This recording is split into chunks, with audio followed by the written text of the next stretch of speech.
어제 하느님 아버지, 하느님 아빠에 대해서 말씀을 드렸는데, 오늘은 성모님, 저희 어머니에 대해서 말씀을 드리겠습니다. 보통 아빠하고의 관계를 통해서 남성과의 관계가 보통 정해지고, 어머니하고 관계에 대해서 우리가 여성하고의 관계가 정해지죠, 보통. 그래서 제 성모 신심에 대해서, 또 우리 성모 신심에 대해서 오늘은 묵상을 해보겠습니다. 제가 소신학교 다닐 때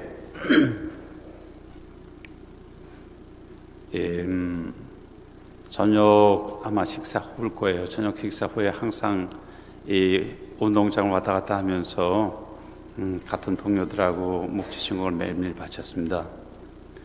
대신학교에서도 마찬가지고, 아르헨티나 부에노스아이레스에 가서는 그런 습관이 별로 없어가지고 그냥 혼자 바치고, 사제 서품을 받은 후에는 좀 이 신심이 약해진 것 같아요.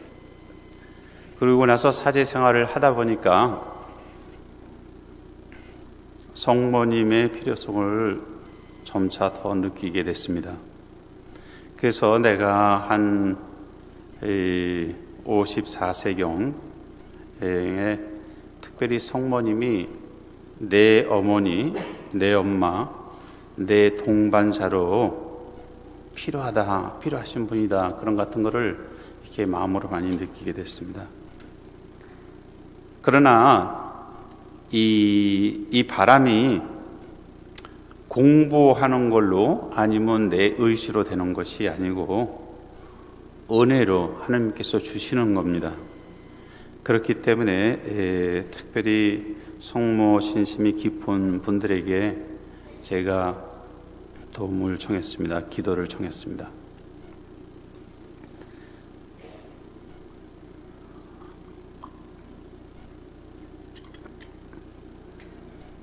이 성모 신심에서 저한테 기쁜 소식이 된 예수님의 말씀 한 구절이 있는데 읽어드리겠습니다. 요한복음 19장 26절 27절에 나오는 말씀입니다. 예수님이 십자가에 못 박혀 있을 때 예수님께서는 당신의 어머니와 그 곁에 선 사랑하는 제자를 보고 어머니에게 말씀하셨다. 여인이시여, 이 사람이 어머니의 아들입니다. 이어서 그 제자에게 이분이 내 어머니시다 하고 말씀하셨습니다. 그때부터 그 제자가 그분을, 성모님을 자기 집에 모셨다, 그렇게 써 있습니다.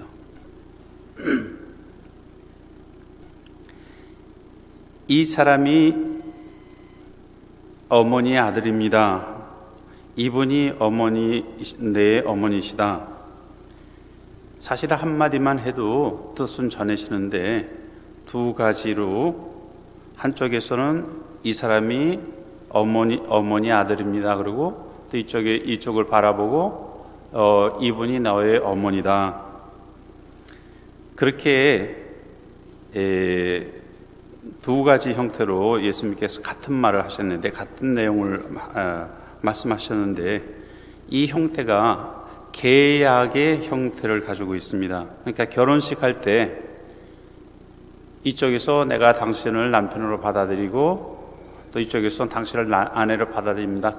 이렇게 쌍방 약속을 하죠. 그래서 예수님이 원하신 거는 돌아가시기 전에 성모님과 예수님의 사랑받는 제자하고 모자의 관계를 확실하게 맺어주기를 원하셨습니다. 그러고 나니까 성경 말씀에 그 제자가 성모님을 자신의 집에 모셨다, 그렇게 표현이 돼요. 성모님을 자기 집으로 모시고 갔다는 뜻도 되지만은 실제로 같이 사는 거죠. 그것뿐만이 아니고 내 어머니로 당신의 어머니로 받아들였다는 뜻도 됩니다. 그냥 모시고 와가지고 같이 사는 게 아니고 내 어머니로 받아서 모시고 사는 거예요. 마음에 모시고 사는 거죠.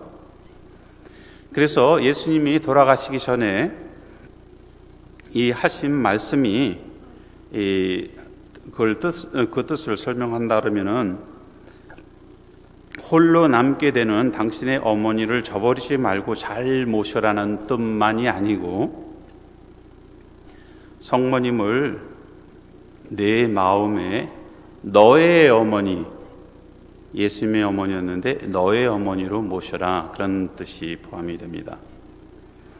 그래서 이 성모님을 받아들였을 때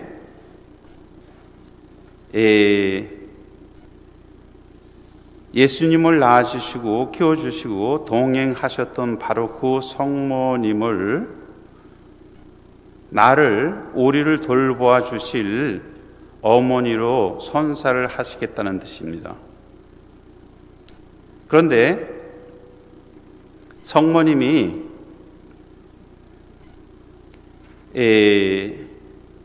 우리를 더 보호해 주신다는 데다가 강조를 하세요. 왜냐하면은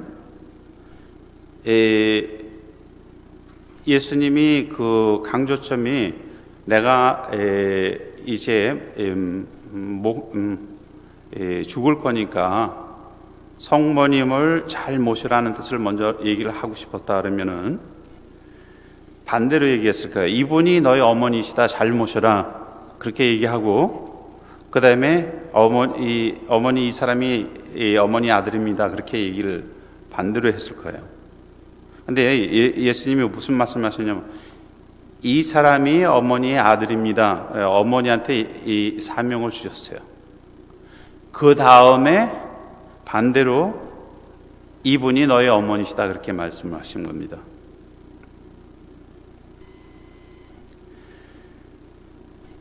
그래서 이 대목을 중심으로 해서 교회에서는 교회의 어머니신 성모님이란 칭호를 붙이게 됩니다. 이제 그 성모님을 우리 마음 안에 받아들였을 때 어떤 결과가 나오는지 한번 생각해 보겠습니다. 모든 여성들, 동정녀, 수도자, 부인, 어머니, 모든 여성들의 모범이신 분을 우리 마음 안에 모시는 것이고 그분이 우리를 보살펴 주신다는 것입니다. 왜 성모님이 모범이 되시냐 하면은 무염잉태이시기 때문에, 즉 언제나 아무런 티가 없는 여성으로 그분을 받아들이는 모든 여성, 수도자나 부인이나 어머니 역할을 하시는 분이나 모든 사람들이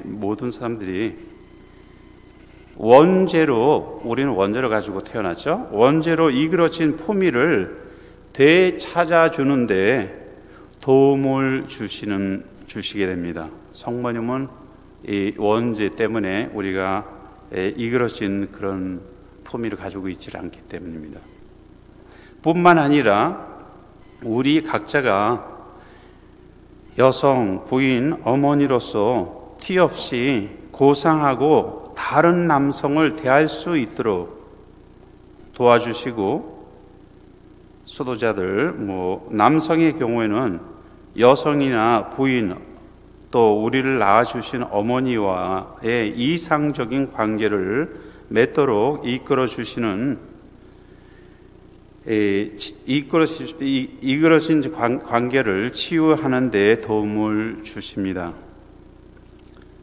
저 같은 사목자의 경우에는 예수님의 정배인 교회를 사랑하는 데 도움을 주시고, 독신제를 지키며 따르는 고독을 극복하는 데 도움을 주시고, 여성들과 건전한 사랑의 관계를 맺는 데 도움을 주시는 것입니다.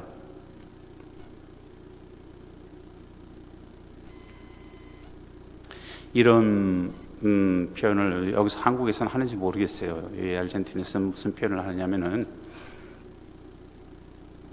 회의에 이렇게 사람들 모이면은, 몇 사람만 왔습니까? 그러고 물어봐요. 그러면은 10사람 오고 수녀님 2분 오고 신부님 1분 왔다, 그렇게 표현을 해요. 그러면은 웃은 게, 아니 10사람인데 여자 10명하고 수녀님 2분하고 신부님 1분 왔다, 그렇게 표현을 해요. 그러니까 신부하고 수녀는 별개로 치는 거예요. 여자도 아니고 남자도 아니고 수도자나 신부님은 중성이야, 중성. 그것처럼 그렇게 계산을 보통 해요. 많이 그런 표현을 들었어요. 그러니까 수도자가 됐다든지 그러면은 남성에서 중성으로 되는 것 같아요, 기분에. 그런 표현을 많이 들었어요.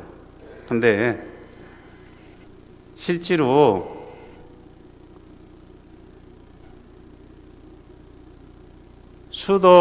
수녀님이 되셨다고 그래서, 독신제를 지킨다고 그래서 여성의 그 특성만을 개발을 하시고 남성의 특성은 상관이 없는 거다, 그렇게 하면은 사람이 10가지의 부유를 가지고 있다 그러면은 5가지밖에 가질 수가 없어요. 반대로 마찬가지죠. 독신제를 지키는 수사님이나 신부님들 경우에 나는 여성들하고 별로 상관이 없다, 같이 일을 해야 되기 때문에 일의 동료로서만 필요한 존재다, 이렇게 생각을 하면은 뭔가 잘못된 것 같아요. 예수님이 이 여성들을 대할 때 그렇게 대하지 않으셨어요. 특별히 루카복음하고 사도행전을 보면은 중요한 예들이 많이 나오죠. 예수님이 그 여인이 와가지고 울면서 발을 닦아주고 발에다 입 맞춰주고 그 다음에 향유를 부어주고, 그런데 아무렇지도 않으셨어요. 또 예수님께서 십자가에 못 박혀 돌아가실 때 사도들은 한 명만 빼놓고 다 도망갔죠. 다 도망갔는데 여성들, 갈릴레아서부터 따라온 여성들, 성모님, 그렇게 적어도 4분은 여성이었어요. 그분들이 예수님을 구원사업의 마지막 순간까지 동반하기를 원하시는 거예요. 또 성령 강림 축일에도 마찬가지였죠. 여성들이 많이 있었죠.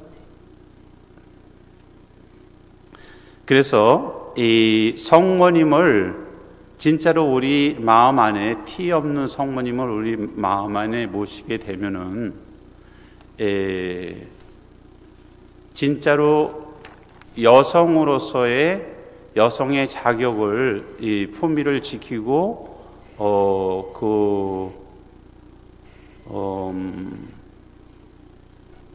풍성함을 나눠줄 수 있고, 또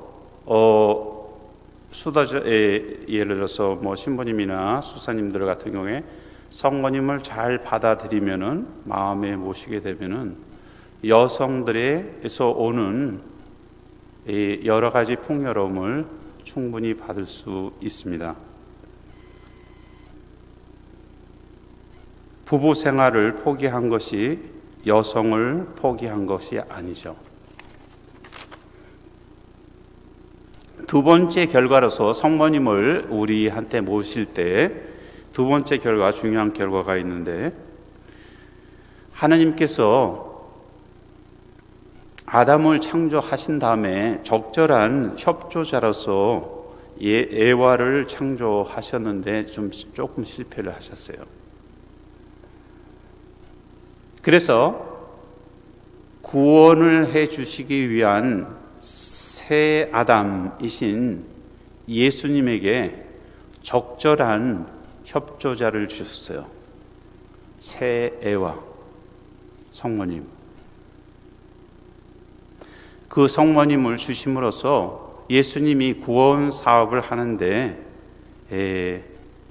쉽게 도와주시라고. 그래서 한국말로는 어떻게 번역을 해야 되는지 모르겠는데, 스페인어로는 꼬레덴도라라고 그러죠. 그 성모님을 구원 사업의 협조자이신 성모님이라는 칭호가 있습니다. 요한 바오로 2세께서 붙이신 칭호죠. 우리 모든 그리스도인이 사명이 있는데, 이 사명이 뭐냐면은 예수님의 구원 사업을 이어가는 사명이죠. 그런데 이 구원 사업을 이어가는데 주님께서 적절한 협조자로서 주신 분이 바로 성모님이에요. 그뿐만 아니고 성모님을 비롯해서 적절한 협조자로서, 구원 사업의 협조자로서 여러 여성들을 우리에게 선물을 하세요. 그리고 모든 여성들은 성모님과 함께 구원 사업에 예수님 십자가 밑에서 이렇게 예수님을 동반하셨듯이 그렇게 하셔야 될 의무라고 그럴까? 사명이 있습니다. 그래서 예를 들어서 로마서 16장 마지막 장에 가서 바오로 사도가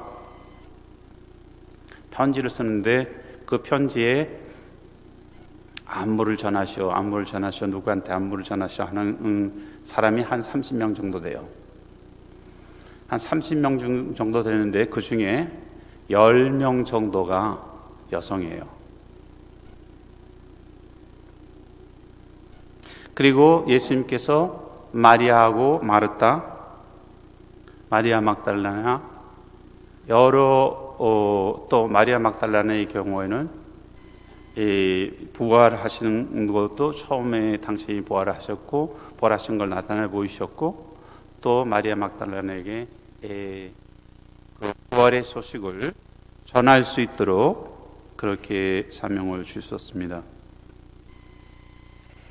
이제 제가 세월이 흘러감에 따라서 성모님이 내 어머니로서 느낄 수 있도록, 체험할 수 있도록 그렇게 제가 은혜를 청했었는데, 그 청이 저도 모르는 사이에 들어졌어요. 그래서 이제 거기에 대해서 말씀을 드린다 그러면은, 제가 몇 년 전서부터 유일하게 하는 운동이 있어요. 무슨 운동이 있느냐면은 로사리오를 바치는 거. 그게 제 운동이에요. 왜 운동이라고 그러냐면은 로사리오를 바칠 때 그냥 앉아서 바치질 않고 왔다 갔다 걸어다니면서 1시간 정도 걸어다니면서 바쳐요.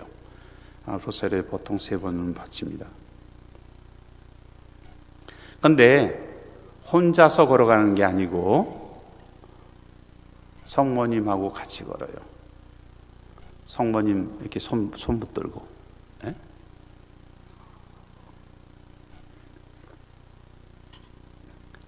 그것뿐만이 아니고 그 각 로사리오의 신비를 묵상할 때 성모님께 제가 여쭤요.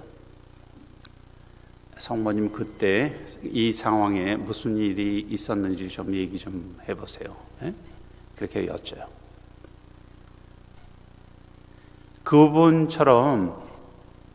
그분처럼 예수님의 신비를 잘 이해하고 계시는 분이 없겠죠. 어떤 신학자도 성모님 이상으로 예수님의 신비를 이해하는 분이 없으리라고 생각이 됩니다. 틀림없죠.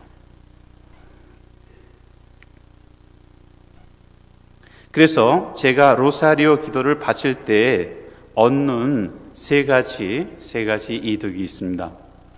첫 번째, 운동하는 거, 육체적인 운동하는 거, 왔다 갔다 하니까, 걸으니까. 두 번째는 예수님의 구원의 신비를 깨닫게 되는 것, 성모님을 통해서 깨닫게 되는 것. 세 번째로는 티 없는 여성과의 관계와 구원 사업의 적절한 협조자를 넘어서 필요 불가결한 협조자의 동반을 받는 것입니다. 성 요한 23세께서 로사리오를 바친다 그럴 때 로사리오 기도는 가난하고 단순한 이들의 복음이다 라고 말씀하신 적이 있으세요. 이런 말씀 배경에는 아마 제가 말씀드린 이런 이유가 있으리라고 생각이 됩니다. 우리가 매일 미사를 드리고 영성체를 하고 성체 조배를 할 때마다 주님께서는 우리 각자에게 당신처럼 미랄이 으깨지고 그리고 빵이 되고 또 그것이 쪼개져서 조각이 돼서 사람들에게 먹혀지는 양식이 되기를 원하십니다. 그러나 우리는 이것이 본능상으로는 거의, 우리 인간적으로는 거의 불가능한 일이죠. 그래서 예수님께서는 우리에게 꼭 필요하신 성모님을 주시고 또한 당신이 여러 용감한 여성들의 동반을 원하고 허락하셨듯이 성모님을 비롯한 이러한 여성들의 동반을 미사 때마다 권하고 계십니다.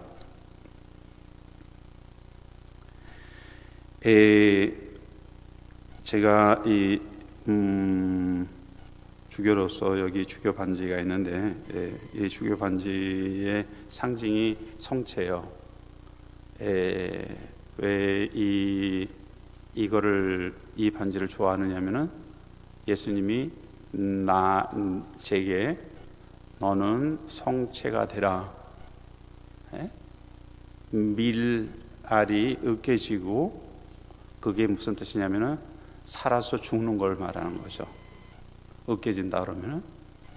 그래서 빵이 되고 또 조각이 돼서 다른 사람한테 먹을 수 있는 양식으로 나눠줘라. 네 자신을. 거기에 초대를 하는데 사실은 제가 그걸 할 수 있는 능력이 없어요. 유일하게 이 사명을 완수를 할 수 있다 그러면은 성모님. 그래서 여기 성모님이에요. 그래서 이 왼쪽에는 제가 묵주를 끼고 다녀요. 그건 제 신심이죠.